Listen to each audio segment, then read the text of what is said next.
Y nos vamos a trasladar en este momento desde Sullana hasta el oriente peruano, específicamente a la misión del oriente peruano, a la ciudad de Iquitos. ¿Han escuchado esa ciudad? Sí, ¿no? Algunos de ustedes de pronto han escuchado Iquitos. Y allí se encuentra el pastor Óscar Mendoza Orbegoso, un líder espiritual, es amigo muy cercano del pastor Hugo Capcha. Así que en esta noche él tendrá el primer tema, que lleva como título ¿Por qué es necesario un juicio escatológico? ¿Ok? ¿Por qué es necesario un juicio escatológico? Así que con nosotros allí está el pastor Óscar Mendoza Orbegoso. Pastor, sea bienvenido y el tiempo con usted. Muy bien, gracias hermano. Buenas noches con cada uno de ustedes. Feliz sábado. Saludos desde aquí, desde la ciudad de Iquitos. Gracias por la presentación. Me indican que no haga quedar mal a nuestro pastor Hugo, así que no se preocupe, vamos a tratar de no hacerte quedar mal. Antes de tratar el tema, quisiera compartir mi página web. Yo tengo un sitio web, lo voy a escribir en el chat para que lo puedan visitar, ¿sí? Mi inclinación siempre es sobre asuntos proféticos, así que me parece que les va a ayudar bastante si descargan o leen la información que tenemos en mi sitio, prmendoza.com. Por ejemplo, hay artículos en PDF, ya subí 40 libros en PDF de la señora White, hay 3 estudios proféticos que escribí hace varios años, recursos de investigación, algunos artículos que he publicado, los 22 tomos de la enciclopedia judaica, pero bueno, eso sí están en inglés,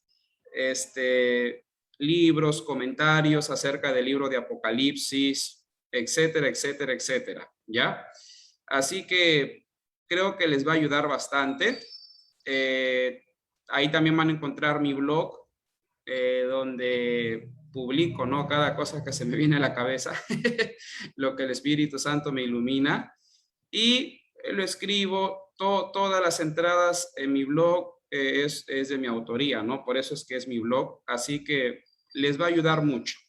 El tema para hoy, me estoy basando a lo que escribí hace varios años, Los seres no caídos en el conflicto cósmico, ¿ya? Ahí ustedes les va a ampliar el panorama. También en mi sitio van a encontrar mis PPTs, mis presentaciones, ¿ya? Sobre temas proféticos, temas doctrinales, temas para jóvenes. No he subido mucho, ¿ya? Pero, por ejemplo, ustedes hacen clic en leer más en lo que es temas proféticos. Wow, ¿qué pasó aquí? Voy a tener que corregir esto, no sé por qué salió esto. Pero bueno, ustedes van y van a ver el título de cada presentación. No sé por qué salieron estas entradas al inicio, en medio, pero bueno. Van y hacen clic en cada presentación y lo van a descargar, ¿ya? Por ejemplo, el juicio investigador, aspectos básicos, el simbolismo en el Apocalipsis, la lluvia tardía, el fuerte pregón, etcétera, etcétera, etcétera. Y, por ejemplo, para ir finalizando ya, cuando ustedes van a la página sobre libros y artículos, aquí sí salió bien, les va a aparecer varios libros sobre el Apocalipsis en este caso, ¿ya? Varios comentarios de distintos eruditos, tanto en español, en inglés como en portugués, ¿sí?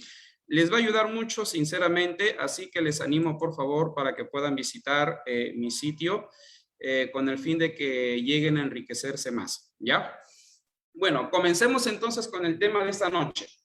Miren, hermanos, si alguno de ustedes tiene una pregunta, alguna queja, reclamo, apedreamiento, ¿ya? Escriban, por favor, en el chat, ¿Sí? Yo voy a responder en el acto. Si sé la respuesta, amén. Si no sé, como diría Pompín, para el otro año será, ¿ya? Comencemos entonces. La pregunta es, ¿por qué la necesidad de un juicio escatológico? Voy a utilizar los recursos del Zoom. Wow, no puedo utilizar la pizarra. ¿Y ahora qué hago?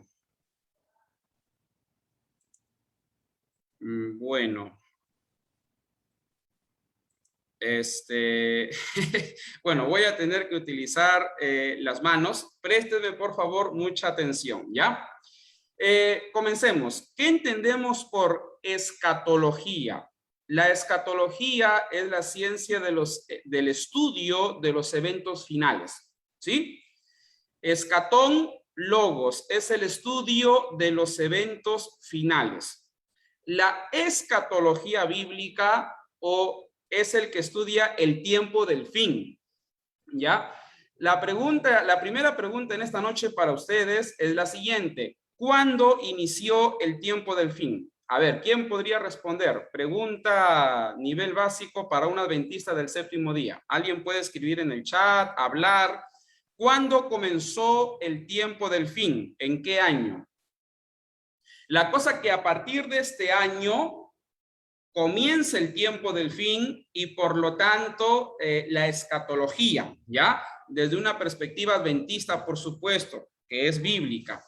¿Cuándo comenzó el tiempo del fin? A ver, ¿alguien podría animarse y escribir en el chat qué fecha?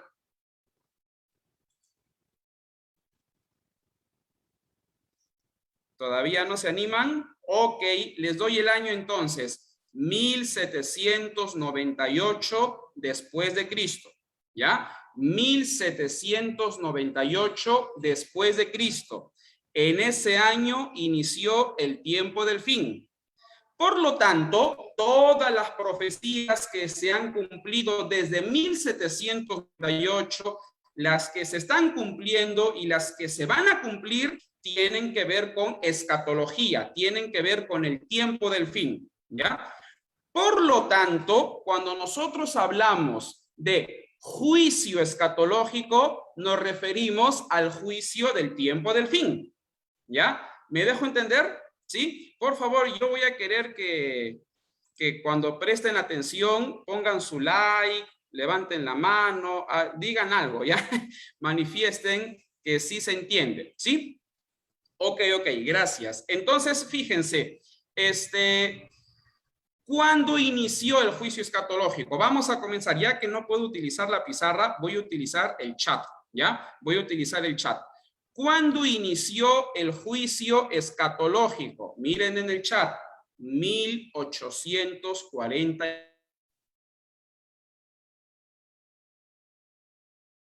El tiempo del fin inició en 1798. El juicio escatológico inició en 1844.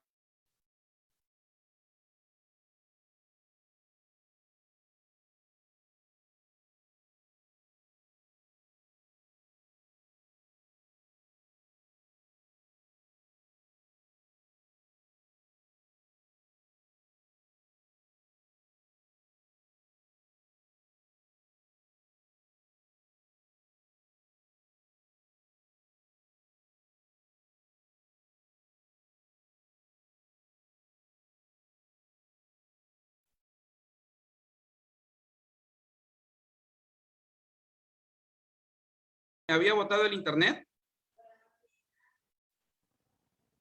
Sí, pastor. Ok, ya, listo. Entonces sigamos. El internet de Niquitos es pésimo. Miren, el juicio escatológico comenzó en 1844 y este juicio tiene 3 etapas. Vamos con la primera, el juicio investigador. ¿Ya? El juicio investigador. ¿Cuándo inició? 1844. ¿Cuándo termina el juicio investigador? Cuando finaliza el tiempo de gracia, ¿ya? Viene una segunda etapa del juicio escatológico, que es el juicio milenial. juicio milenial, ¿sí? ¿Cuándo comienza el juicio milenial? Cuando inicia el milenio. ¿Y cuándo termina el juicio milenial? Cuando el milenio termina. ¿Ya? No nos olvidemos de eso, por favor. Durante el milenio se desarrolla el juicio milenial. Termina el juicio milenial y luego, ¿qué ocurre? El juicio final. Y esa es la tercera etapa, el juicio final. ¿Sí? Entonces, vamos a repetir, por favor, vamos a repetir porque la idea aquí es aprender. ¿Cuáles son las tres etapas del juicio escatológico? Primera etapa, juicio investigador. Este juicio investigador también tiene otro nombre, ¿verdad? ¿Cómo se llama? ¿Cómo se llama también? Juicio preadvenimiento o juicio previo al advenimiento. La palabra advenimiento se refiere a la segunda venida. Luego viene el juicio milenial. Hay algunos que le han cambiado de nombre, ¿no? Ya no le ponen juicio milenial, sino juicio de confirmación. A lo católico, ¿no? La confirmación. Y después viene el juicio final. Esas son las tres etapas del juicio. Vuelvo a preguntar. ¿Cuándo inició el juicio escatológico? A ver, digan por favor, ¿cuándo? Activen su micrófono. ¿En qué año? 1884. Ah, no, 1884, ¿no? ¿Ah? 1844. 1844. ¿Cuándo inició el tiempo del fin? 1798. Muy bien, muy bien. Ahora están escribiendo en el chat. Amén. Hay que tener cuidado con estar cambiando las fechas, ¿ah? Hace ratito habían dicho 1884 y ahorita en el chat han escrito 1788. Hay que tener cuidado con las fechas, por favor, ¿ya? Es 1798 que inició el tiempo del fin y el juicio escatológico inició en 1844.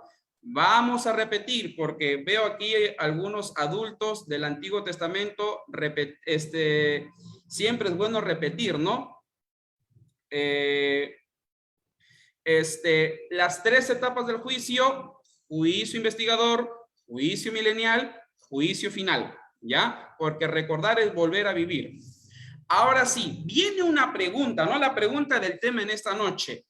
¿Por qué la necesidad de un juicio escatológico? Esa es una muy buena pregunta. La respuesta es solo una. Y escuchen bien, por favor, ¿cuál es la respuesta? Se necesita un juicio escatológico para vindicar a Dios. Repito, se necesita un juicio escatológico para vindicar a Dios. Pastor, ¿qué significa vindicar? A ver, vamos a googlear. ¿Qué significa vindicar? ¿Alguien se anima? A ver, googleen, por favor. ¿Qué significa vindicar? Porque esa palabra es muy utilizada en los libros de teología. ¿Qué significa vindicar? Bueno, por motivo de tiempo vamos agilizando. Vindicar significa justificar. ¿Ya? O sea, miren, es necesario de que Dios sea declarado justo. Curioso, ¿no? Es necesario demostrar la justicia de Dios. Por eso es que se necesita vindicar al Creador. Y viene aquí una pregunta. A ver, viene aquí una pregunta. ¿Por qué? ¿Por qué es necesario vindicar a Dios? Por una sencilla razón. Hay un patita llamado Satanás que toda la vida lo ha acusado. Y Satanás siempre ha hecho quedar mal aparentemente al Creador. Y como Satanás siempre ha acusado al Creador, es necesario que a nuestro Dios se lo vindique. ¿Me dejo entender? Y para que a Dios se lo vindique, ahí está el juicio escatológico. ¿Ya?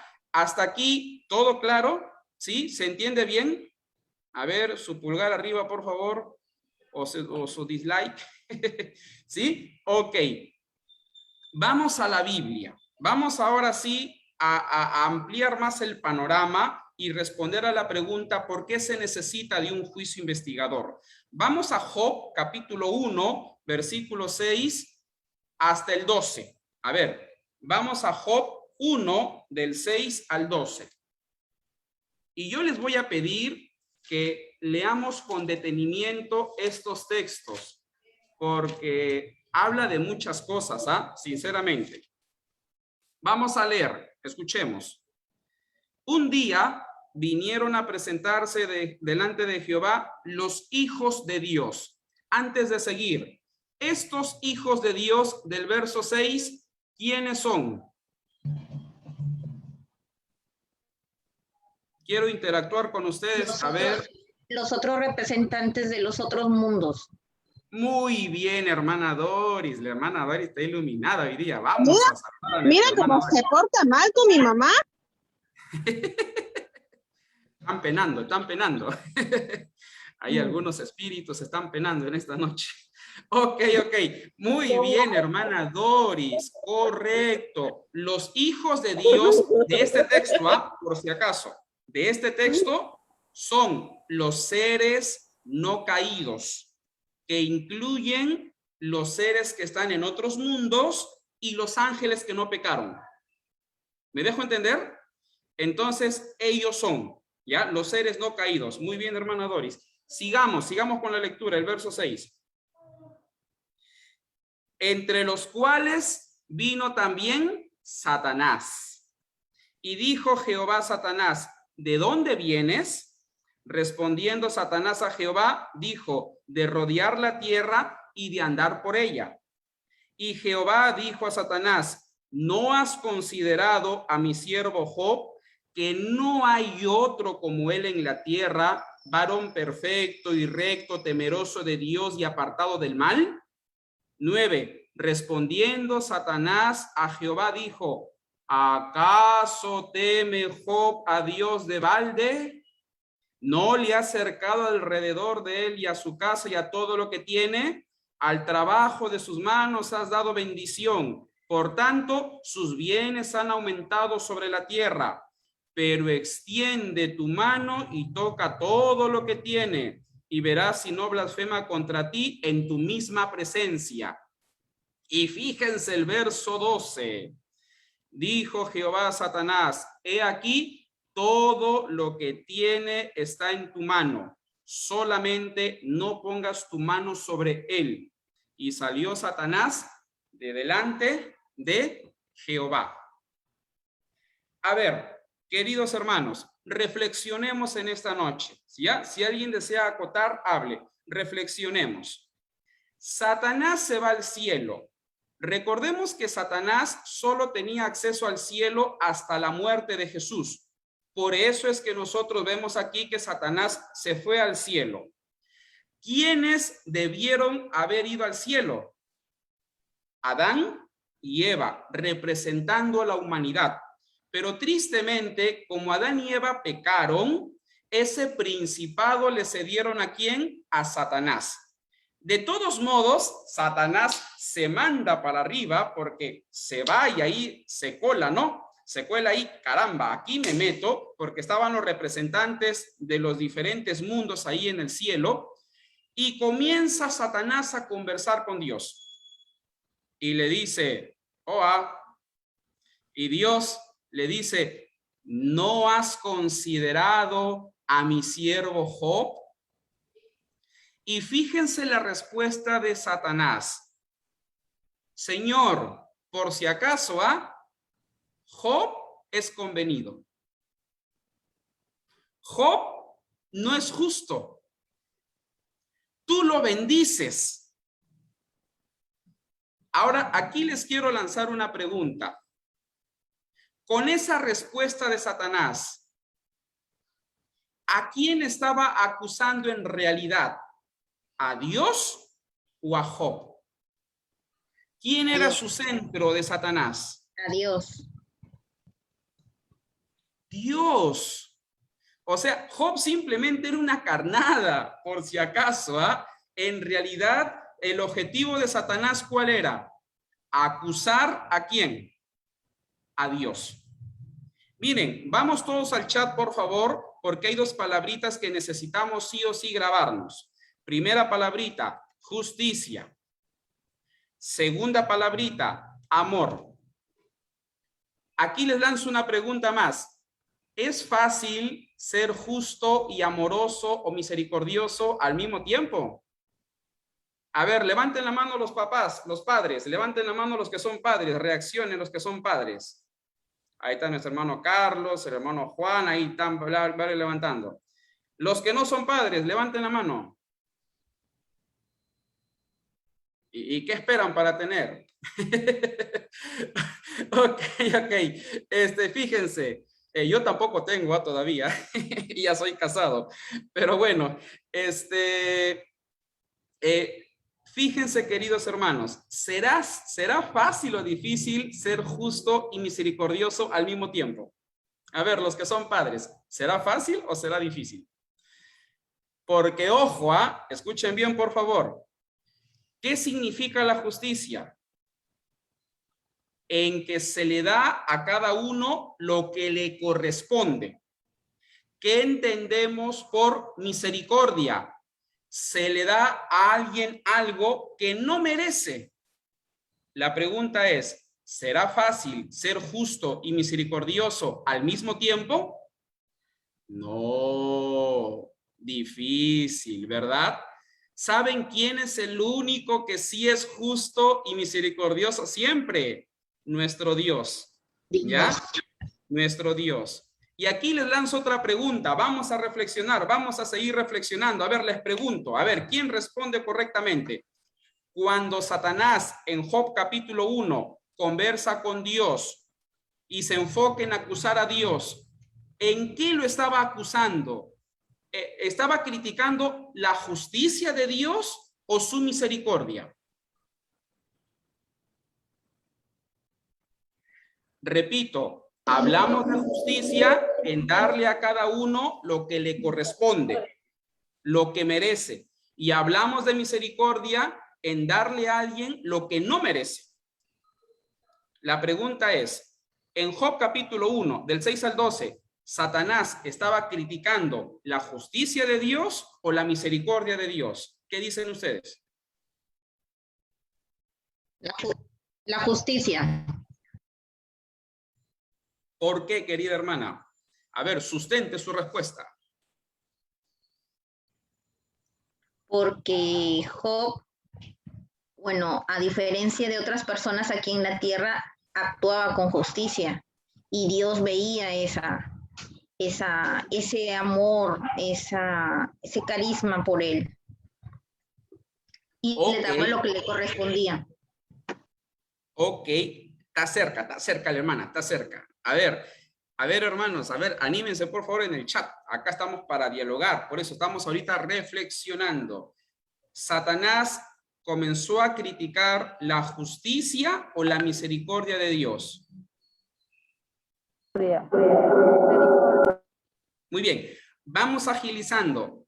Satanás se enfocó en ¿qué? En la, como dijo la hermana Doris, en la justicia.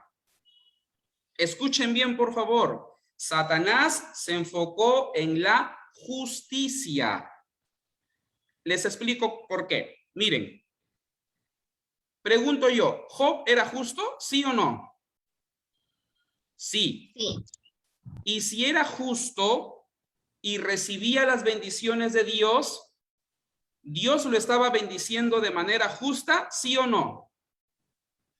Sí. Sí, porque le estaba dando algo que merecía, ¿no? O sea, Job se portaba bien, era obediente, entonces decía Dios, como tú eres obediente, te bendigo. Eso es justicia. Pero ¿qué le dice Satanás? Dios, Job, como tú dices, no es justo, no es obediente, ¿ya? Es un convenido, por si acaso. Y si Job es un convenido, es un desobediente, es un interesado, si es un injusto, es un pecador, ¿por qué tú lo bendices?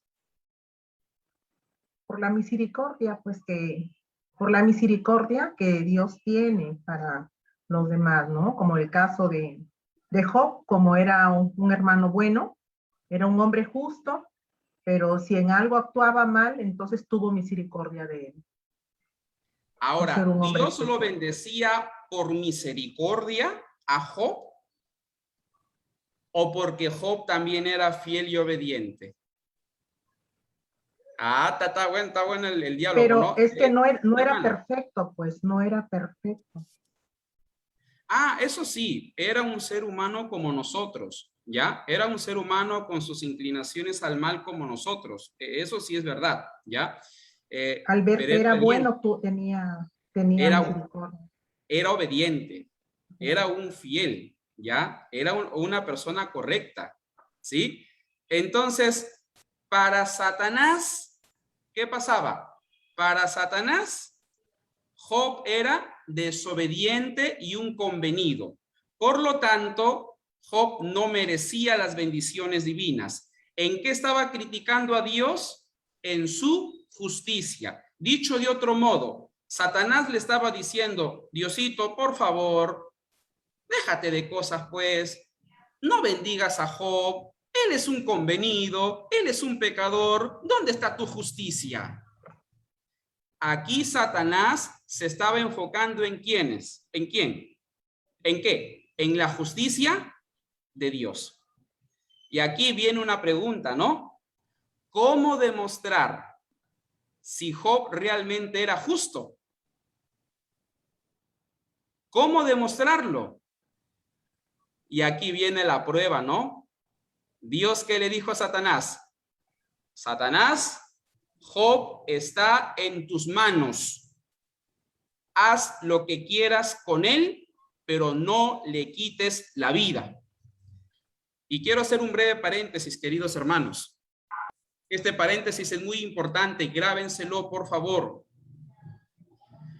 Cuando tú y yo nos ponemos en las manos de Satanás, Satanás está presto a destruirnos. Pastor, mi enamorado no es adventista. Ore por nosotros. Bendiga la relación, por favor. Nos queremos casar. ¿Te pones en las manos de Satanás? ¿Tú crees que vas a ser feliz en pecado? No. Pastor, voy a la fiesta. Perreo, papi, perreo. ¿Tú crees que poniéndote en las manos de Satanás vas a ser feliz? Pastor, una fumadita. ¿Tú crees que metiéndote en el terreno del enemigo te va a ir bien las cosas? Job, capítulo 1, capítulo 2, demuestra que no. Porque lo único que quiere Satanás es destruirnos. En serio. Ni bien Job estuvo en las manos de Satanás, Satanás mató a sus hijos, a sus criados, a su ganado. Encima viene la esposa, toda sarcástica, bendice pues a tu Dios y de paso te mueres. Nunca pensemos que Satanás nos va a traer algo bueno, ¿ah? Nunca nos va a traer nada bueno. Ese pata solo nos va a traer todo lo malo. ¿Me dejo entender? Cierro el paréntesis, ¿ya? Miren, para probar de que Dios era justo y Job también, era necesario, ¿qué cosa? La obediencia y la fidelidad ¿de quién? De Job. Si es que Job mostraba fidelidad y obediencia, se demostraba de que era justo, ¿ya? Y si se demostraba que él era justo, entonces Dios también era justo al bendecir a un justo. ¿Me dejo entender? Ahora, aquí viene una pregunta. Aquí viene una pregunta. Cuando Satanás comienza a acusar a Dios, ir en contra de su justicia, ¿delante de quiénes lo acusó? ¿Ustedes creen que Satanás? Delante de Hermana Doris. delante de todos los otros seres representantes. Claro, gracias hermana, correcto, delante de los hijos de Dios del versículo 6. Y ahora yo les hago una pregunta. ¿Ustedes creen que esos seres no se habrán puesto a pensar, ¿y si Satanás tiene la razón? ¿Creen que esos seres no se habrán preguntado eso? Fíjense, hermanos, de que Satanás se bajó a la tercera parte de ángeles, del cielo. Así de sencillo, ¿ya? Vuelvo a preguntar, ¿creen que los ángeles, los seres en otros mundos no se habrán puesto a reflexionar acerca de ello? ¿No creen que ellos se habrán preguntado, ¿y si Dios lo está bendiciendo a Job y Job no es justo? Como dice Carlos, ¿no? En el chat, Satanás siempre siembra la duda, ¿sí o no? ¿Verdad? Ahora se dan cuenta por qué se necesita un juicio. O sea, miren, queridos hermanos, no es así de fácil de que venga Dios y diga, ¿saben qué, hijos de Sullana? Yo soy justo y crean en mi voz y punto. Y todos, amén, amén, amén. No, no es así de fácil.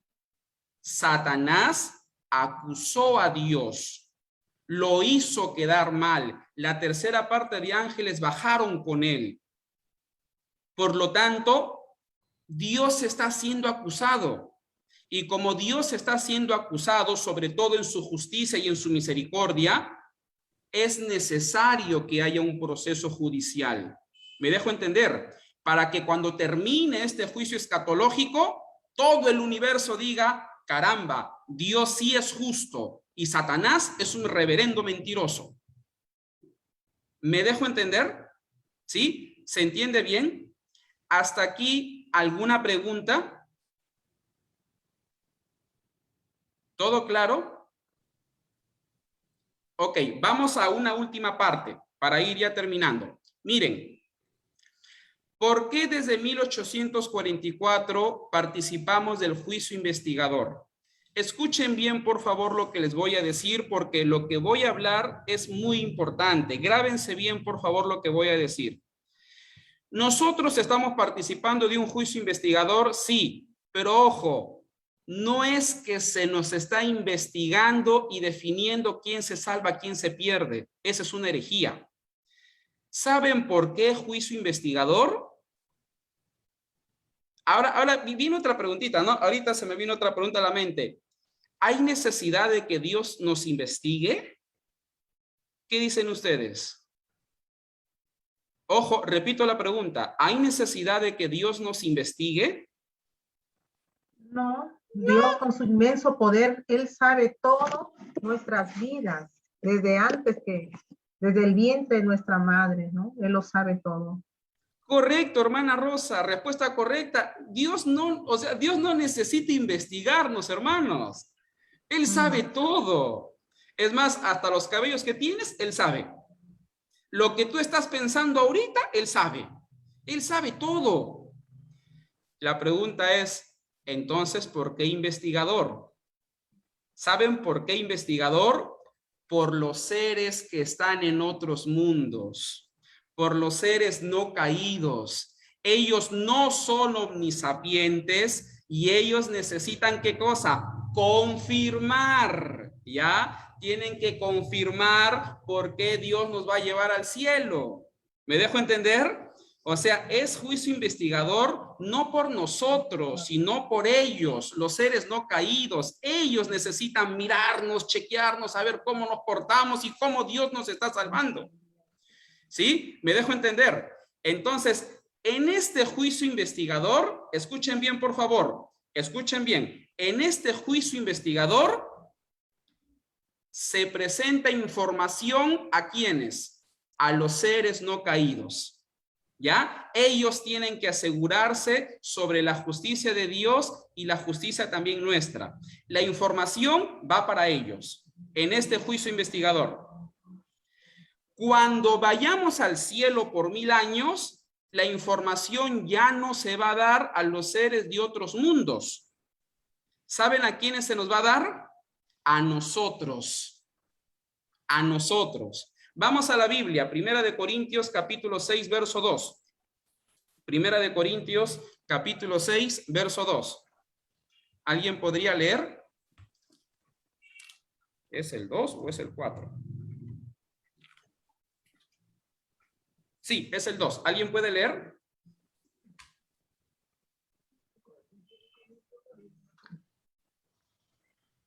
De Ya Corintios, vamos hermano. Hermano Carlos. Primera de Corintios 2. Capítulo Corintios 6, verso 2. 6:2. Sí. ¿No sabéis que los santos han de juzgar al mundo? Y si el mundo ha de ser juzgado por vosotros, ¿soy indigno de juzgar asuntos tan pequeños? Gracias. Repito, hermanos.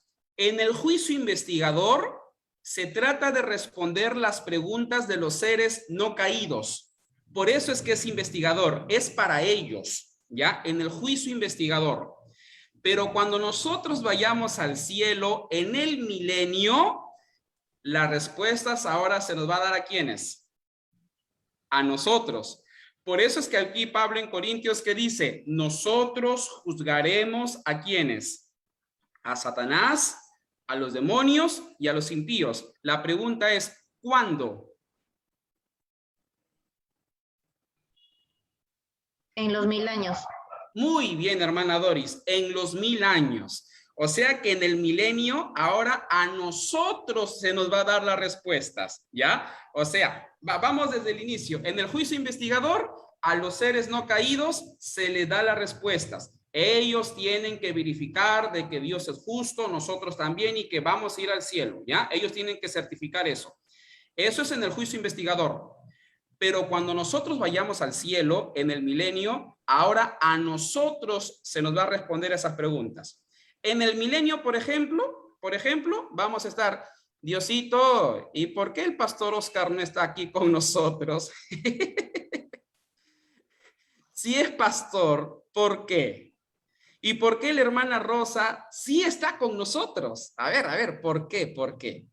¿Por qué? No lo tomen a mal, por si acaso, no lo tomen a mal. ¿Por qué la hermana Viviana no está con nosotros? ¿Ah?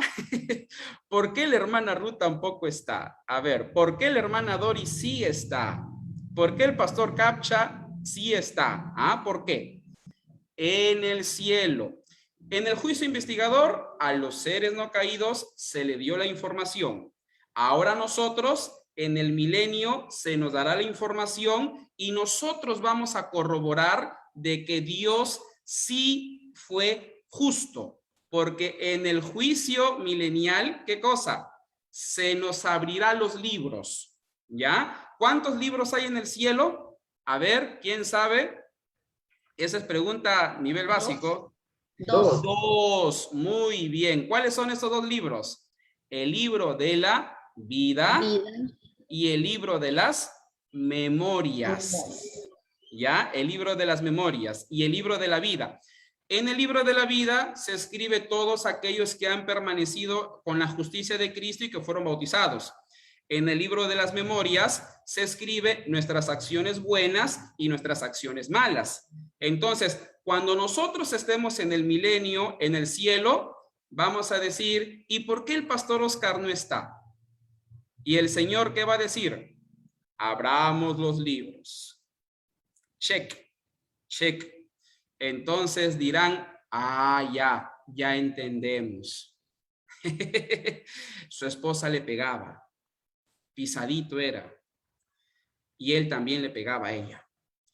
Ok. ¿Sí? ¿Me dejo entender, queridos hermanos? Entonces, en el juicio investigador, se le da la información, se corrobora de que Dios es justo a los seres no caídos. En el juicio milenial, se corrobora a los seres que cayeron, o sea, nosotros, pero que fuimos trasladados al cielo. Cuando ya todo el universo sepa de que Dios es justo, recién viene, ¿qué cosa? El juicio final. Y con el juicio final, la destrucción. La cosa que cuando Dios comience a destruir a Satanás y a todos los malos, nadie tendrá duda de que están siendo castigados justamente.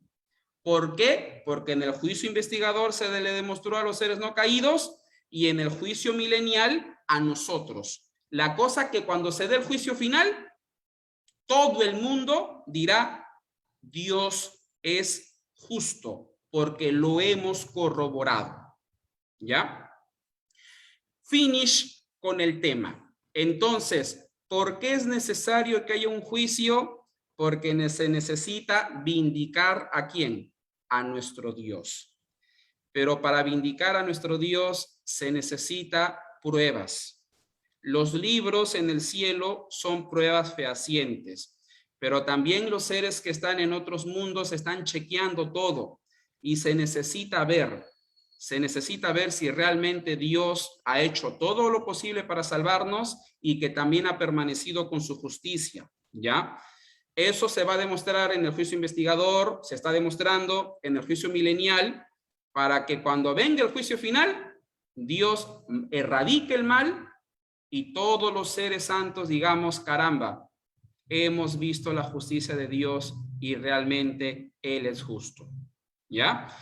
Muy bien. ¿Alguna pregunta hasta aquí? Luego iría a una última reflexión y finalizamos. ¿Alguna pregunta? Tengo una inquietud. Rosa. Sí, en cuanto, cuando usted hablaba de Job, decía un hombre bueno. Claro, todos sabemos que era un hombre justo, pero ¿por qué Job maldice el día en que nació? Porque dice que el día que él nació, él abrió su boca y maldijo su día y exclamó, perezca el día en que yo nací y la noche en que se dijo varón es concebido, sea aquel día sombrío. Pero si él era justo, no era para que se expresara así. A ver, vamos a entender. Esa inquietud tengo. Ok, vamos a entender este asunto a la luz de toda la Biblia. Porque fíjense, a veces lo hemos criticado mucho a la esposa de Job, ¿no? ¿Qué le dijo la esposa de Job? Al pobre Job, bendice a tu Dios y muérete, ¿ya? De repente algunos dirán, pero pastor dice maldice, en realidad en hebreo dice bendice, ¿ya? Pero toda sarcástica. Ahora te bendice a tu Dios, pues, y muérete, ¿ya? Yo les hago una pregunta. Todos los que son padres, ¿cómo reaccionarían ustedes si tú tuvieras 10 hijos y los 10 hijos mueren en un día?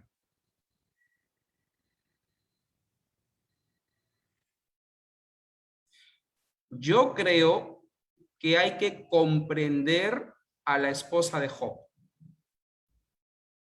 Y creo también que hay que comprender al mismo Job. Porque imagínense, tener 10 hijos, ni siquiera que uno muera cada año, ¿no? Bueno, muere uno, me quedan 9, ¿no? Muere otro, me quedan 8, ¿ya?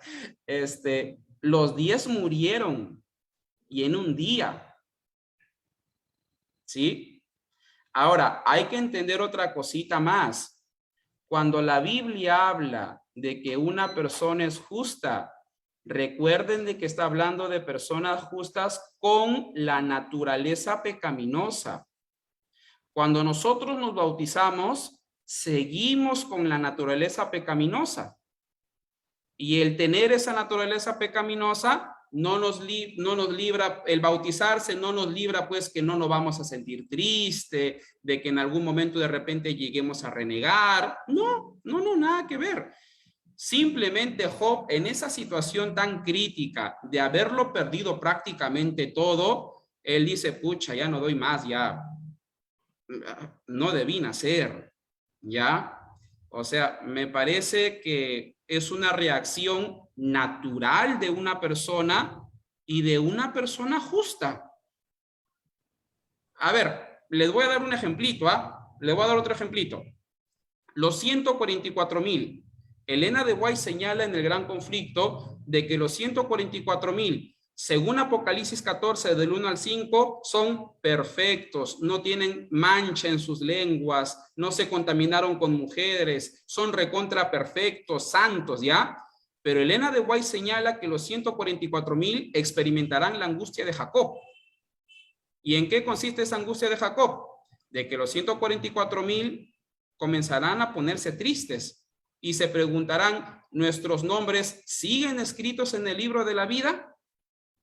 Y dice la señora White que el Espíritu Santo lo da a fortalecer a todos ellos y dirán, caramba, avancemos. Son reacciones naturales. ¿Se acuerdan de Juan el Bautista? El primo de Jesús. ¿Se acuerdan de él? ¿Sí o no? Que mandó a sus discípulos y le dijo, ¿realmente Jesús eres tú o esperamos a otro? O sea, son reacciones naturales aún de los justos. No hay ningún inconveniente acerca de eso, porque si bien es cierto, Job en ese día dijo, pucha, a la hora que nací, tantos problemas en la vida, pero Job pues obedecía, guardaba los 10 mandamientos, amaba de todo corazón a Dios y eso nadie lo va a quitar. ¿Ya? ¿Me dejo entender? Así que no habría ningún inconveniente allí. ¿Ya? Por ejemplo, una de las personas justas que conocemos es el pastor Alejandro Bullón, ¿no? Se evidencia en su ministerio. ¿Y cuántas veces lo hemos visto llorar? Así que no hay ningún problema con respecto a eso. ¿Ya? ¿Alguna otra pregunta?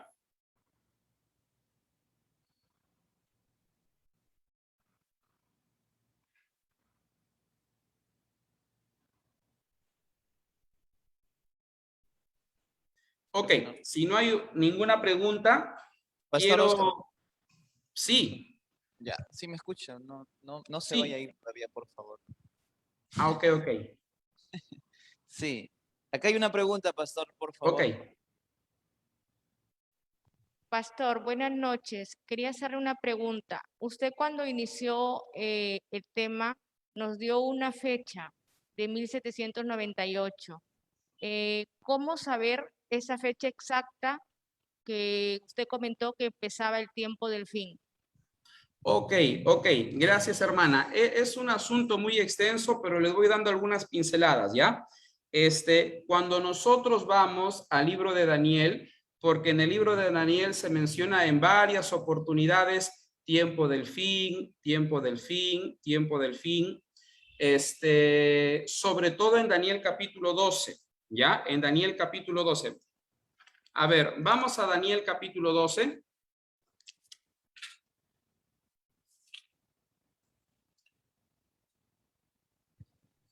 Versículo 4. O bueno, vamos al versículo 9. Vamos al versículo 9 mejor, ¿ya? Daniel capítulo 12, verso 9. Dice, él respondió, anda, Daniel, pues estas palabras están cerradas y selladas para el tiempo del fin. ¿Ya? Para el tiempo del fin. Cuando uno va, por ejemplo, a Apocalipsis 10, entonces el libro deja de ser sellado se está refiriendo pues a la comprensión profética del libro Apocalipsis, ¿no? Va a haber un mayor estudio, ustedes saben lo del librito que se come, todo lo simbólico que presenta Apocalipsis, capítulo 10. Sigamos con el verso 10. Muchos serán limpios y emblanquecidos y purificados. Los impíos procederán impíamente y ninguno de los impíos entenderá, pero los entendidos comprenderán. ¿Qué está diciendo aquí Daniel? Que en el tiempo del fin ya van a haber un grupo de entendidos que comprenderán la palabra profética de Daniel y Apocalipsis. ¿Sí? Y desde el tiempo que se ha quitado el continuo hasta la abominación desoladora, habrá 1290 años.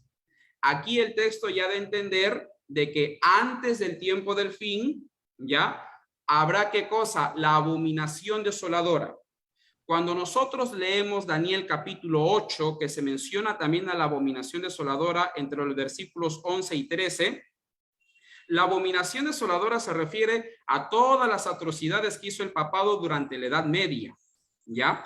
Por lo tanto, se nos está dando acá la información de que cuando termine la abominación desoladora causada por el papado, vendrá ¿qué cosa? El tiempo del fin.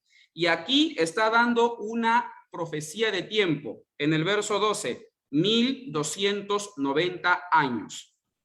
¿Cuándo se cumplieron los 1290 años? Los 1290 años se cumplieron desde el año 508 después de Cristo hasta 1798. 508 hasta 1798. Ustedes suman y restan, ahí sale 1290 años, ¿ya? En todo ese tiempo duró la abominación desoladora, hasta 1798. Sigamos. Viene luego el verso 12. Bienaventurado el que espere y llegue a 1335 días, o en este caso años. Y apunta precisamente a 1844, ¿ya? A 1844. Y dice, tú irás hasta el fin y reposarás, y te levantarás para recibir tu heredad al fin de los días. Entonces, el verso 12 ya nos está indicando, conectando con el verso 9 y con el verso 4, de que el tiempo del fin comienza a suceder después que termina la abominación desoladora del año 1798. Nosotros sabemos que en 1798 el Papa Pío VI fue exiliado en una isla en París, enviado por Napoleón Bonaparte. Él cogió a su general Berthier y le dijo, llévate al Papa allá, y en el año 1798 termina la hegemonía papal, la abominación desoladora, y justamente comienza el tiempo del fin, ¿ya? En ese año principalmente. Ahora, la Iglesia Adventista, basándose a todos estos estudios de Daniel capítulo 12, ya tiene también una posición oficial que es el año 1798. Por ejemplo, en el adventismo hay un doctor llamado Gerald Fandel. Él hizo su tesis doctoral en Andrews, y él analizó la expresión tiempo del fin en el libro de Daniel, y él también concluye que se refiere, que comienza en el año 1798, ¿ya? Porque, repito, termina la abominación desoladora en 1798 y según el versículo 11, pues comienza el tiempo del fin, ¿ya? ¿Me dejo entender? ¿Sí? Sí, hermana, ¿está bueno? Sí, sí, pastor, ¿nos escucha? Ok. Sí, yo sí escucho. Ok. No sé si aquí o de repente hay alguna otra pregunta ahí en Zoom. De hecho, ahí yo tengo algunas preguntas. Antes, pastor, muchas gracias por hacer de esta exposición un tema un poquito complejo, pero gracias por la manera como lo aborda y la manera como lo ha explicado, bastante sintetizada, muy práctica. Nos gustaría de todas maneras que podamos mencionar, de pronto hay algunos que, como Desmond, porque critica mucho lo que es el tema del juicio investigador, algunos piensan que la Iglesia Adventista estrictamente lo ha inventado, ¿no? El tema del juicio investigador o el tema del juicio, como Cottrell y otros más también, ¿no? Entonces, ayúdenos a darnos referencias del por qué es que se piensa de que, bueno, la Iglesia Adventista ha inventado esto y cómo hacer para que no pensemos de esa forma y seamos más contundentes en que esto es estrictamente una enseñanza bíblica. Ok, muy buena pregunta y la respuesta es demasiado amplia, sinceramente. ¿Ya? Bueno, en términos filosóficos, creo que se podría tener una respuesta más académica, ¿ya? A ver, espero dejarme entender porque este es un asunto recontra complicado, ¿ya? Por si acaso, el mundo católico y el mundo evangélico, por lo menos el sector más conservador o ultraconservador, sostiene de que Dios no actúa en el espacio ni en el tiempo, ¿ya? Entonces, como ellos creen de que Dios no actúa en el tiempo, dicen, no pasó nada en 1844, porque Dios no pudo pasar del santo al santísimo, porque Dios no actúa en el tiempo. Por lo tanto, Jesús no pasó del santo al santísimo, ¿ya? Entonces, partamos desde allí. Eso se llama, pues, en hermenéutica, presuposiciones, ¿ya? Que se encarga la macrohermenéutica específicamente. El catolicismo y el evangelicalismo también creen de que Dios no actúa en el tiempo, en el espacio, ¿ya? Para ellos, Dios no actúa en el espacio. Y si Dios no actúa en el espacio, ¿qué dicen los católicos y los evangélicos? No existe un santuario celestial. Es simplemente una metáfora. ¿Por qué? Porque ellos creen de que en el cielo no hay un santuario real porque Dios no puede vivir en un espacio. ¿Me dejo entender? Entonces, desde allí parte todo. Desde allí parte todo. En la concepción que tienen los evangélicos y católicos acerca de Dios. ¿Ya? Número 1. Número 2. En el caso de Desmond Ford, como acaba de comentar el pastor Hugo, tristemente Desmond Ford se dejó influir negativamente por la perspectiva evangélica, ¿ya? Y él tristemente concluyó de que no hay un santuario en el cielo, tampoco hay un juicio investigador, ni nada por el estilo. Y él que dijo, nosotros somos perdonados al momento de bautizarnos y nuestros pecados han sido perdonados y los pecados del pasado, del presente y del futuro. Ahora, yo les quiero preguntar eso, queridos hermanos. ¿Es verdad que cuando nosotros nos bautizamos se nos han sido perdonados ya los pecados del futuro? ¿Qué dicen ustedes? Claro que no. No tiene sentido. No tiene sentido. No. Pero esa es la perspectiva evangélica y la perspectiva católica también, ¿ya? Ellos creen de que nuestros pecados futuros ya han sido perdonados. Y como nuestros pecados futuros ya han sido perdonados, supuestamente no necesitamos de la intercesión de Jesús hoy día. No necesitamos de la intercesión de Jesús en el cielo, en el santuario. O sea, penosamente, el mundo católico y evangélico tienen una perspectiva errada acerca de la salvación y eso pues les afecta en la comprensión del juicio, ¿ya? Entonces, como ellos creen de que nuestros pecados futuros ya han sido perdonados, no hay necesidad de juicio, no hay necesidad de santuario, no hay necesidad de intercesión de Jesús en el cielo, ni nada por el estilo. Desmond Ford literalmente dijo eso. Nuestros pecados han sido perdonados y los pecados del pasado, del presente y del futuro. Por eso es que ellos tienen esa perspectiva. Sin embargo, déjeme decirle lo siguiente, ¿no? Hay teólogos de renombre que señalan lo siguiente, teólogos no adventistas. Escúchenme lo que les voy a decir, porque yo también me quedé con la boca abierta. Plantean lo siguiente.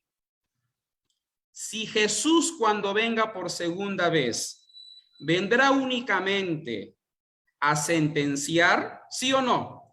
Los que hemos, a ver, ¿cuántos han leído el Nuevo Testamento? Levanten la mano. ¿Cuántos han leído el Nuevo Testamento? Creo que todos, ¿verdad? O la mayoría. Ya. Pregunto, si me equivoco me corrigen. Cuando venga Jesús, ¿él va a comenzar un proceso judicial o solo él vendrá para sentenciar?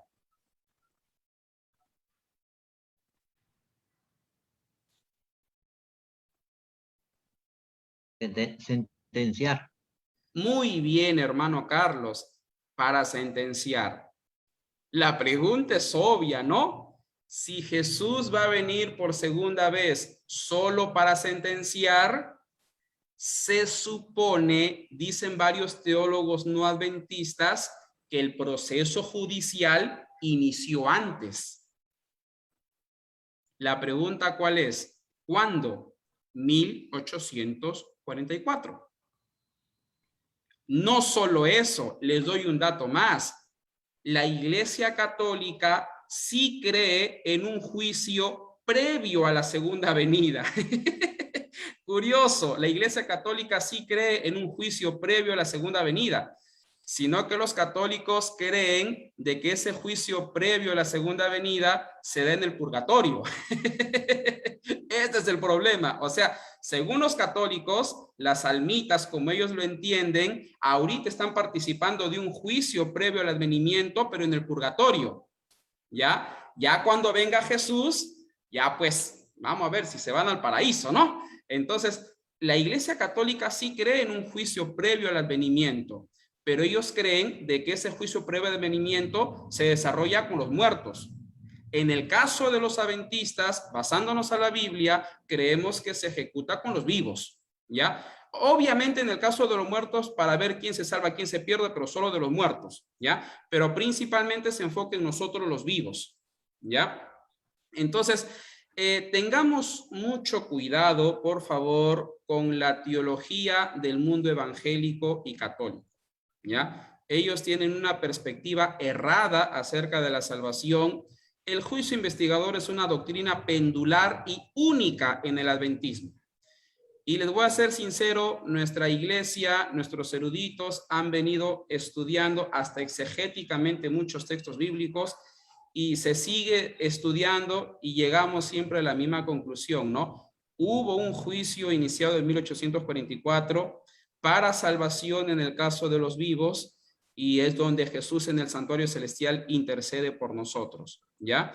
Miren, y con esto termino. Desmond Ford y la teología de los evangélicos y católicos, como no hay santuario, no hay juicio investigador, ni nada por el estilo, ¿qué más dicen? No hay ley, no hay 10 mandamientos, no hay sábado, sí hay domingo, y de paso, ¿no? Sí al evolucionismo, o sea, se critica el juicio investigador, se critica el santuario y uno termina rechazando la ley, creyendo en la inmortalidad del alma, etcétera, etcétera, etcétera. Y ahí hay que tener mucho cuidado, ¿ya? Hay que tener mucho cuidado, porque aquellos que rechazan el juicio investigador, rechazan también la ley y el creacionismo. Hay que tener mucho cuidado. Pastor, ¿me escucha? Sí. Sí, por favor, aquí hay 2 preguntas todavía. Ok. Queremos aprovechar porque es más probable que luego no lo vayamos a tener porque conseguirlo a usted es un poco complicado, ¿no? Entonces vamos a aprovechar de una vez. Hay que aprovechar. Buenas noches, pastor. ¿Qué Bueno, tal? yo tengo aquí 3 preguntitas. La Ya. primera es, pues no, porque a veces nos hacen esas preguntas, ¿no?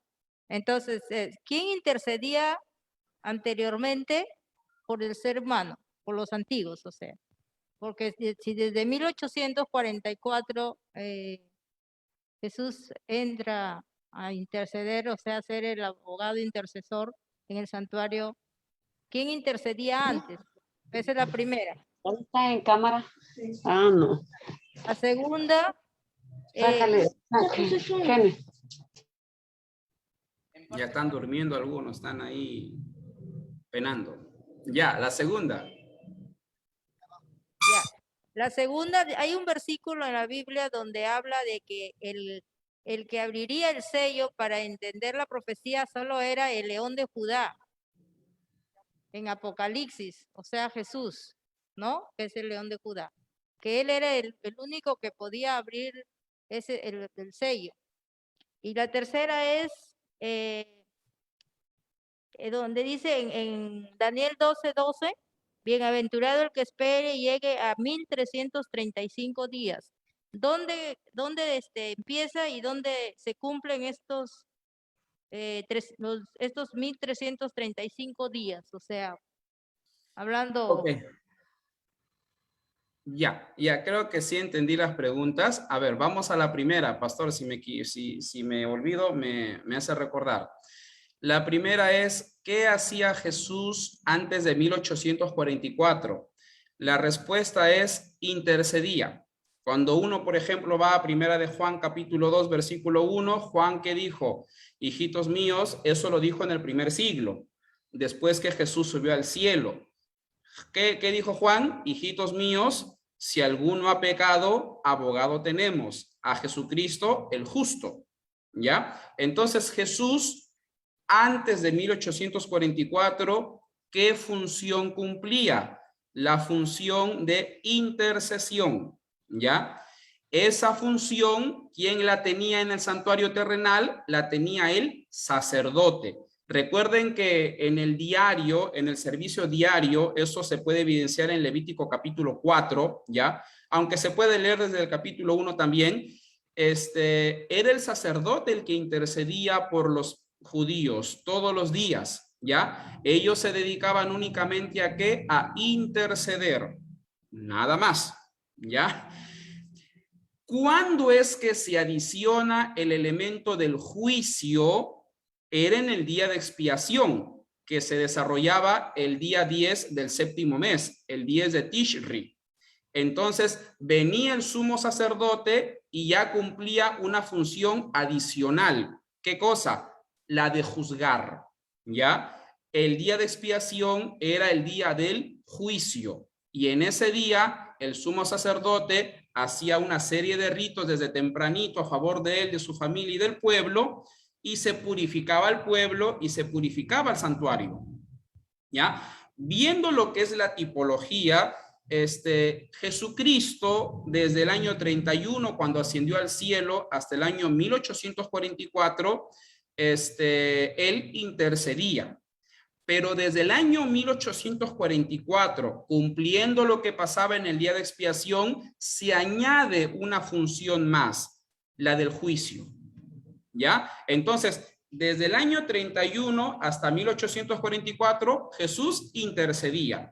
Y desde el año 1844 en adelante comienza una nueva función judicial y en esa función judicial nosotros somos juzgados con el objetivo de salvarnos y somos purificados. O sea, querida hermana, desde el año 31 los pecados de la humanidad iban al santuario, ya celestial.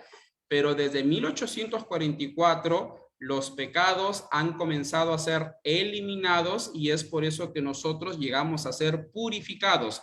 La cosa que lo que pasaba en el día de expiación de Éxodo capítulo 16 pasa hoy con nosotros.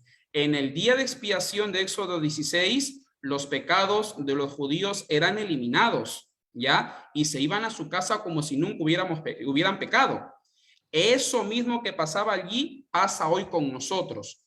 Cuando nosotros pedimos perdón a Jesucristo, Él intercede por nosotros, se hace un juicio y el Señor nos purifica y elimina todos nuestros pecados y quedamos como si nunca hubiéramos pecado. Eso está pasando hoy. Entonces, para sintetizar, desde el año 31 hasta 1844, Jesús cumplía una función de intercesión. Y desde el año 1844 en adelante se añade, porque Jesús sigue intercediendo por nosotros, ¿ya? Se añade una función judicial. ¿Por qué? Porque estamos en ese juicio investigador. Entonces, en ese juicio investigador ya se está viendo, se juzga, ¿ya? Pero es un juicio, como dice Daniel 7:22, a favor de los santos. El objetivo principal de este juicio investigador es salvarnos, ¿ya? Entonces, hermana querida, desde 1844 se añade una nueva función y Jesús desde el 31 hasta esa fecha solo intercedía, ahora intercede y también cumple una nueva función judicial. Eso es lo que no comprende el mundo católico y evangélico. ¿Cómo es posible que haga algo nuevo? ¿Ya? Por eso es que rechazan el juicio investigador. Por eso es que lo rechazan, ¿ya? Porque ellos no les cabe en la cabeza de que Dios haga algo nuevo, basados ellos penosamente a la filosofía griega. La segunda pregunta, me parece que la pregunta es ¿por qué Jesús era el único digno, verdad? De abrir los sellos de Apocalipsis 6 al 8:1. A ver, les comento. Los 7 sellos tienen el objetivo de mostrar la historia de la redención. ¿Ya? Escuchen bien, por favor. Mostrar la historia de la redención desde el año 31 hasta la segunda venida de Jesús. La pregunta es, ¿quién es el único digno de dirigir la historia de la redención? Sino nuestro único Redentor. ¿Captamos la idea? Entonces, si el Espíritu Santo se hubiera encarnado, él hubiese abierto los 7 sellos. Si el Padre se hubiera encarnado, él hubiese abierto los 7 sellos. Pero como Jesús se encarnó y él murió y él es nuestro Redentor, él es el único digno de abrir esos sellos porque él dirige la historia de la redención. ¿Me dejo entender? Esa sería la tercera pregunta, pastor. ¿Cuál era? El año de 1335, cuando inicia y cuando es que termina, básicamente. Ok. Los 1335 iniciaron en el año 508, ¿ya? Y terminaron en 1844, ¿ya? Justo en mi página web hay una presentación donde yo trato al respecto. Ahí, hermana, mire, usted va a mi página web, va al buscador y escribe 1335 y ahí le va a mostrar, hay una presentación que yo tengo donde trato al respecto, ¿ya? Así que los 1335 comenzaron en 508 y terminaron en 1335. La pregunta es, ¿por qué bienaventurados los que aparecerán después de 1844 cuando terminen los 1335? ¿Por qué dice la palabra bienaventurados? Porque desde 1844, bienaventurados y felices somos los que participamos en el juicio investigador, porque el juicio investigador es para salvación. Por lo tanto, por eso es que somos bienaventurados, por participar del juicio investigador y recibir sus beneficios. Por eso dice bienaventurados. Y eso amplía más Apocalipsis capítulo 14, versículo 13. Pastor. Ok. Tenemos una preguntita, pastor. Ok. Pastor, muy buenas noches, feliz sábado. Buenas noches. Las profecías se acabarán, dice Primera de Corintios, la ciencia se acabará. En parte conocemos, en parte profetizamos. Pregunto, los miembros de la Iglesia Católica, de la Iglesia Evangélica, que no conocen a profundidad estas profecías, ¿han de ser salvos? Muy buena pregunta. Es amplia la respuesta, voy a tratar de sintetizar. Número 1, a ver, hermanos. Número 1, la misión es de Dios. Él salva como Él quiere, cuando Él quiere y donde Él quiere, ¿ya? Así de sencillo, ¿ya?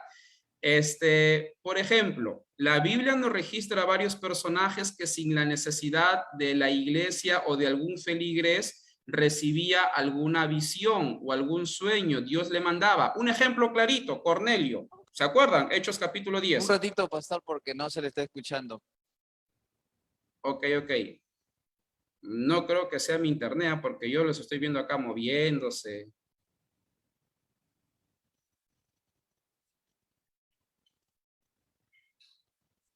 Sí se escucha, pastor.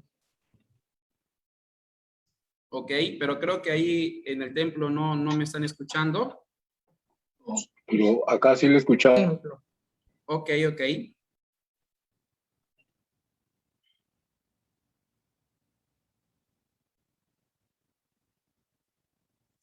Sus preguntas son muy complejas. En serio, ¿ah? Pero bueno, vamos a... ¿Se escucha ahora sí, pastor?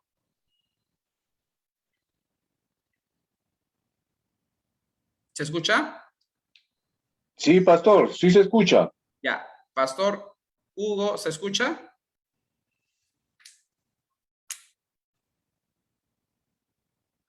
No sé qué estarán haciendo ahí.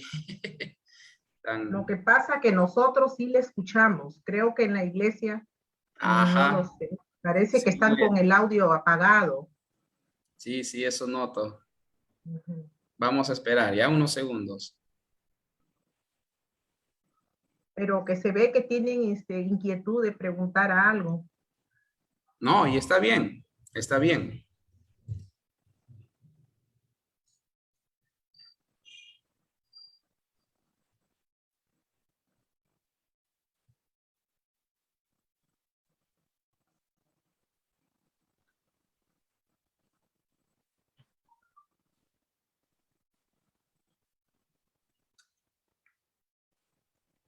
Ok, ya, ¿sí me escuchan entonces? Sí. Ya. Pastor Captcha, sí, ¿no? Ok, listo. Entonces, sigo con la respuesta. Les había dicho, ¿no? Dios salva como Él quiere. La misión es de Él, ¿ya? Él no nos va a pedir permiso para cumplir la misión. Por ejemplo, como les estaba diciendo, con Cornelio, o sea, Dios dirigió todo, o sea, le fue y le mostró una visión a Cornelio, sin que Cornelio sea profeta, le mostró una visión, ¿ya? Y listo, ¿ya? Entonces, partamos desde allí. ¿Por qué? Porque a veces nosotros como adventistas creemos de que si nosotros no predicamos no se va a cumplir la misión y no es así. Con o sin ti, el Espíritu Santo cumple la misión. El Espíritu Santo de repente le puede mandar una visión a tu vecino, a tu vecina, a quien sea. Él cumple la misión como Él quiere. ¿Ya? Partamos de ahí. Número 1. Número 2.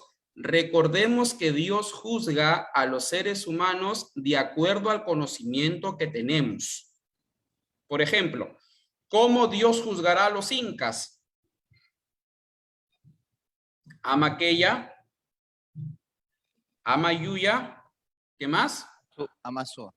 Amazúa. Amazúa. Creo de que Dios utilizará ese recurso.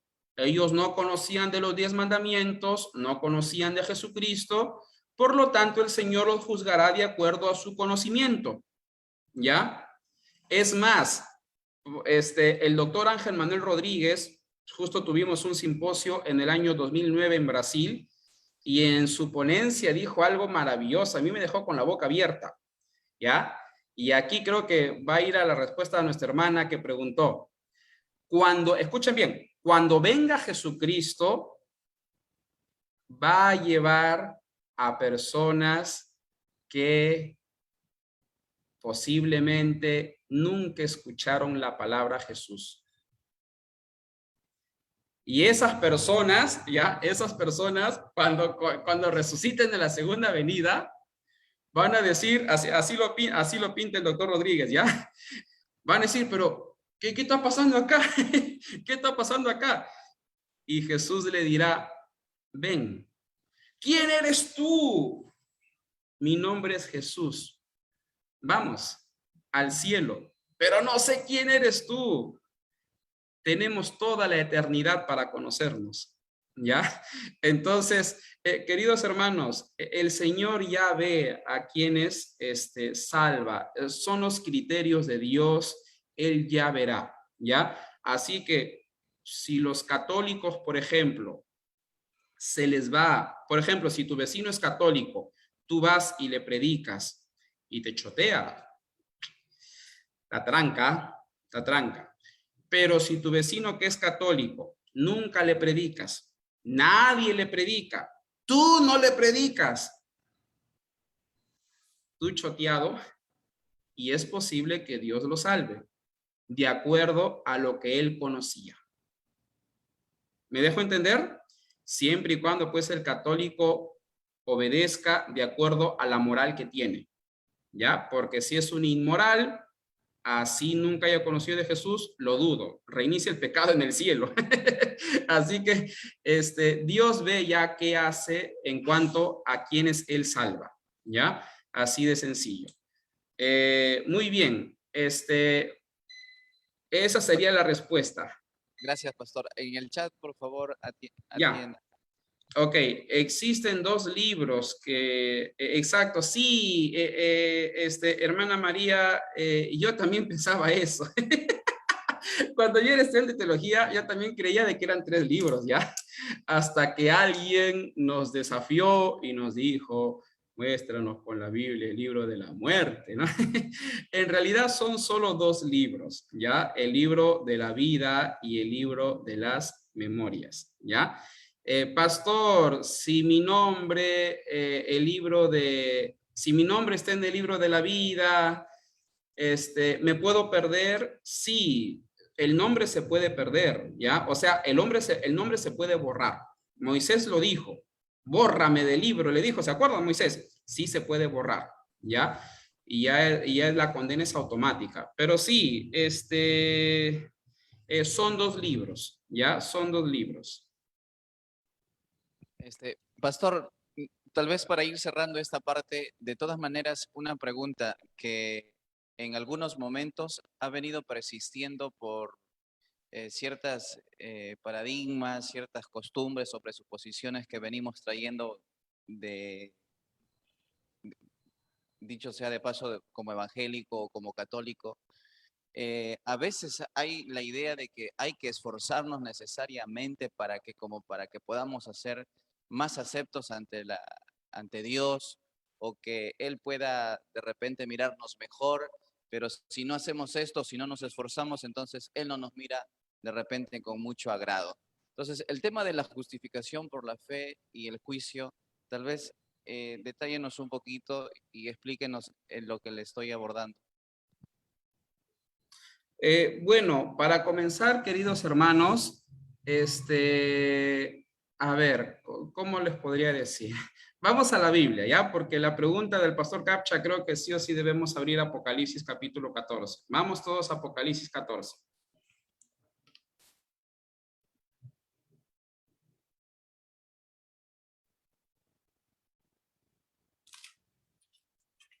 Ya estamos en Apocalipsis 14. ¿Podría, por favor, leer del verso 1 hasta el verso 5? Sí, está bien. Por favor. Ya. La palabra de Dios dice: después miré y he aquí el Cordero estaba en pie sobre el monte Sión, y con él 144,000 que tenían el nombre de él y el de su padre escrito en la frente. Y oí una voz del cielo como estruendo de muchas aguas y como sonido de un gran trueno, y la voz que oí era como de arpistas que tocaban sus arpas y cantaban un cántico nuevo delante del trono y delante de los 4 seres vivientes y de los ancianos. Y nadie podía aprender el cántico, sino aquellos 144,000 que fueron redimidos de entre los de la tierra. Estos son los que no se contaminaron con mujeres, pues son vírgenes. Estos son los que siguen al Cordero por donde quiera que va. Estos fueron redimidos de entre los hombres como primicias para Dios y para el Cordero. Gracias, hermana. No sé si suena un poco duro lo que voy a decir, ¿ya? Hermanos, a nosotros se nos ha sido llamados no para ser fariseos, sino para tener comunión con Jesús. Ya, en serio se los digo, ¿sí? Hablo en términos generales, a ustedes no los conozco, recién los estoy conociendo, no sé cómo va el estilo de vida de ustedes o de la iglesia, así que a la luz de 2 de Corintios capítulo 13, versículo 14, hemos sido llamados a tener, ¿qué cosa? Comunión con Jesús. Acabamos de leer sobre las características de los 144,000. Obviamente la cifra es simbólica. Van a ser muchos más, no es literal, por si acaso, ¿ya? No es que van a ser 144,000 contaditos, eso es falso, mentira.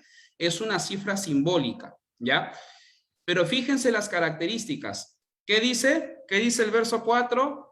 No se contaminaron con mujeres, estas mujeres son simbólicas, se refiere a Babilonia y a sus hijas. El verso 5 que dice, no, en ellos no se halló mentira, ¿ya? Pero fíjense lo que dice el versículo 4. Estos son los que siguen, ¿a quién?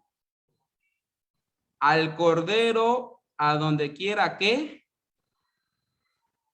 va. Vamos a Apocalipsis capítulo 7, versículo 14, que también habla sobre los 144,000. Apocalipsis 7, 14. ¿Qué dice? ¿Alguien lo puede leer? Sí. Dice, yo le dije, Señor, tú lo sabes.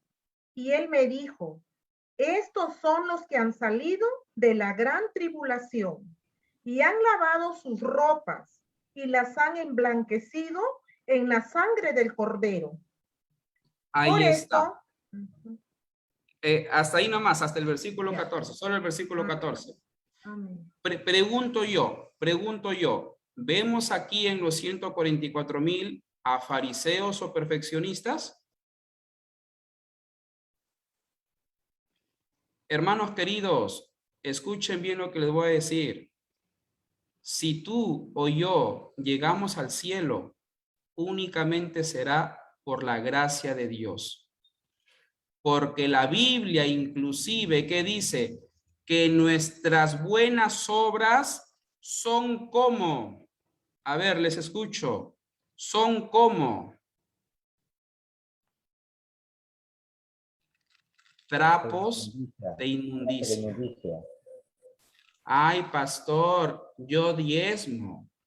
Y, ay, pastor, yo guardo el sábado. Y, yo guardo la ley. Y, ¿tú crees que el problema del pecado es tan fácil que con que guardar la ley ya te mereces el cielo?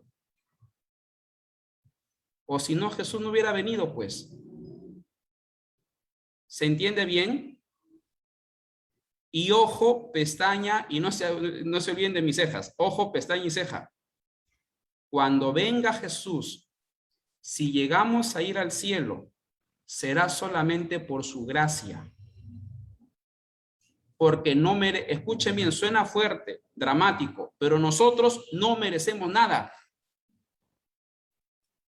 Y nos vamos a dar el lujo de decir diezmo, predico, ofrendo. No es así, pues. No es así. ¿Ya? Así que cuando nosotros fuimos bautizados, fuimos llamados ¿para qué? Vamos a 2 de Corintios 13:14. Vamos a 2 de Corintios 13:14.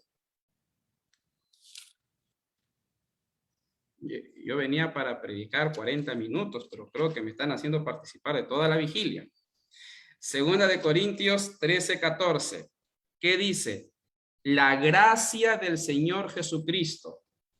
¿Qué más? El amor de Dios. El amor de Dios. ¿Qué más? Y la comunión del Espíritu Santo sean con todos vosotros. La pregunta es, ¿para qué hemos sido llamados?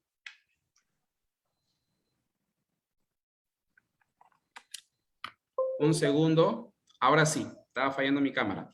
¿Para qué hemos sido llamados? Para tener comunión ¿con quién? Con el Espíritu Jesús. Santo. ¿Y qué incluye tener comunión con Jesús? Conversar con Él todos los días. No levantes la mano, pero te pregunto, ¿oras? ¿Hablas con Dios todos los días? No levantes la mano, pero te pregunto, ¿cuántos capítulos de la Biblia lees al día o a la semana? ¿Lees toda la Biblia? ¿Lees la Biblia semanalmente todos los días? Siguiente pregunta, ¿cumples la misión? ¿Para qué hemos sido llamados al momento de bautizarnos? Para tener comunión con Jesús. ¿Sabes por qué? Porque si no tenemos comunión con Jesús, si no dependemos de Jesús 100%, no podemos permanecer. Y no lo digo yo, lo dice la Biblia. Vamos a Juan capítulo 15, verso 5.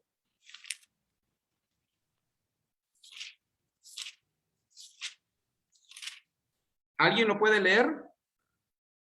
Juan 15, 5.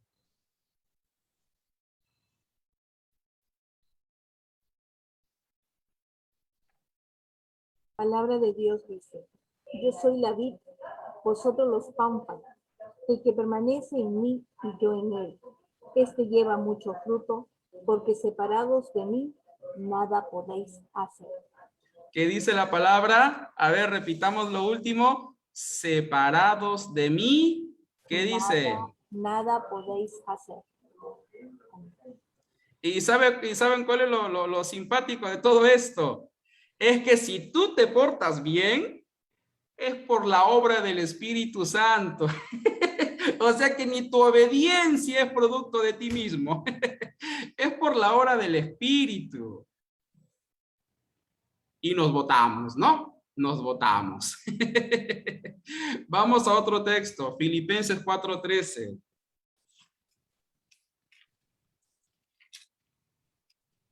Todo lo puedo en Cristo que me fortalece. ¿Qué está diciendo Pablo? Todo.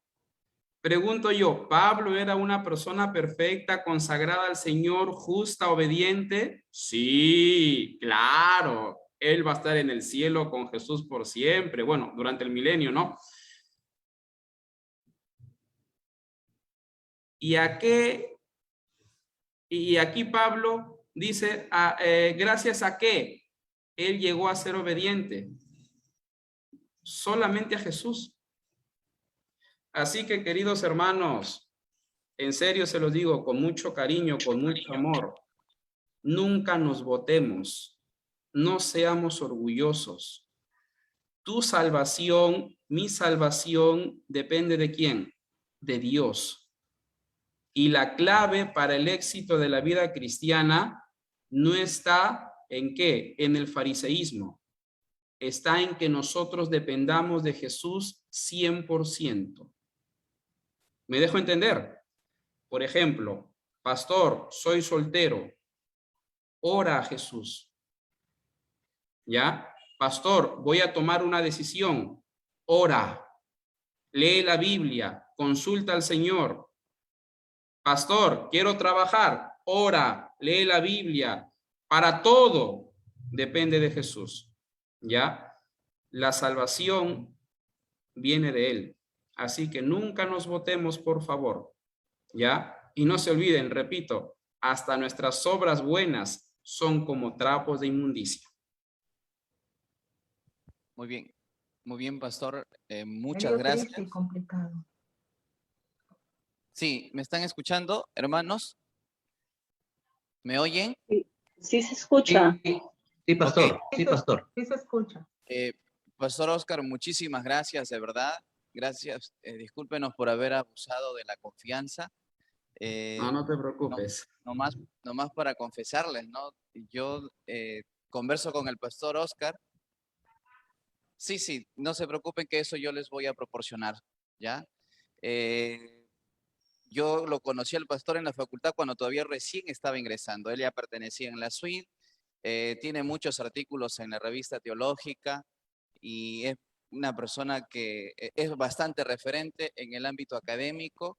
Por gusto es que no tiene varios artículos en la revista teológica, una página web.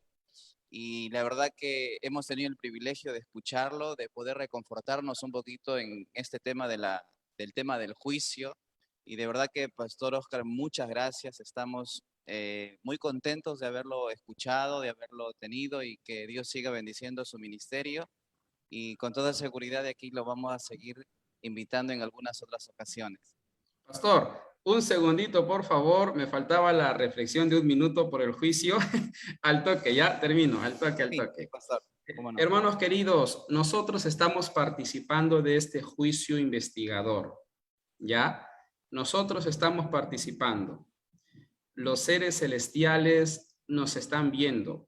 Pablo señala de que somos como espectáculo, ¿ya? Ante los ángeles.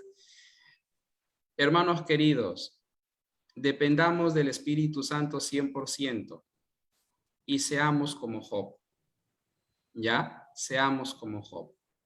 Obedezcamos al Señor, tengamos comunión con Él, ¿sí? Y si cometemos errores, si pecamos, Jesús está en el santuario celestial intercediendo por nosotros.